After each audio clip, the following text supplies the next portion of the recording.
Hello বন্ধুরা, আজ আপনার সামনে ফুটে উঠেছে জমিবাড়ির দৃশ্যচিত্র দেখে নিজেকেও খুব ভালো লাগতেছে। দেখে খুব সুন্দর এই মনোরম জমিবাড়ির দৃশ্যটি দেখে নিজেকেও খুব ভালো লাগছে।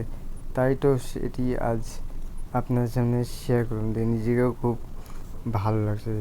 কিছুদিনের মধ্যে আমি অন্য একটা স্পটে দেখাবো।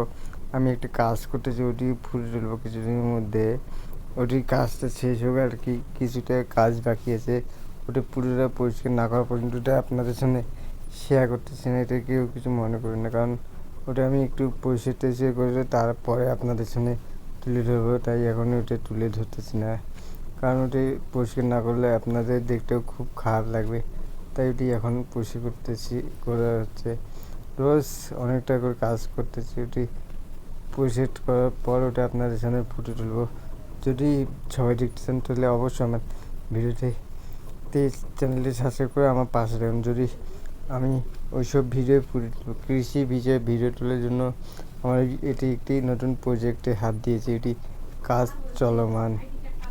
যদি আমার ভিডিওগুলো যদি ভালো লাগে তাহলে অবশ্যই বন্ধুদের সাথে লাইক কমেন্ট করে শেয়ার করতে ভুলবেন না। কিন্তু অবশ্যই যারা নতুন দর্শক আছে তারা অবশ্যই চ্যানেলটি সাবস্ক্রাইব করে আমার পাশে থাকুন, এবং এরকম নিত্য নতুন ভিডিও পেতে আমার চ্যানেলটি সাবস্ক্রাইব করে আপনাদের সঙ্গে থাকুন।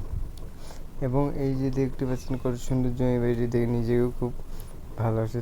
সেটি আজ আপনাদের সামনে ফুটে তোলার চেষ্টা করলাম, দিয়ে নিজেকেও খুব সুন্দর লাগতেছে। পাশেই রয়েছে একটি খেলার মাঠ, ওখানেও যাব। ওটি হচ্ছে আমাদের ভবানীপুর যুব সমিতির চত্বর। এই যে আমাদের যুব সমিতি চত্বর, এখানে এইটাই আমাদের প্রাণকেন্দ্র, প্রাণের আনন্দ উৎসব সব এইখানেই হয় আর কি। এই বড় মাঠটাতে, খোলা মাঠটাতেই সব অনুষ্ঠান করা হয়। বড় প্রোগ্রাম মঞ্চ আছে, শহীদ মিনার মঞ্চ একখানেই।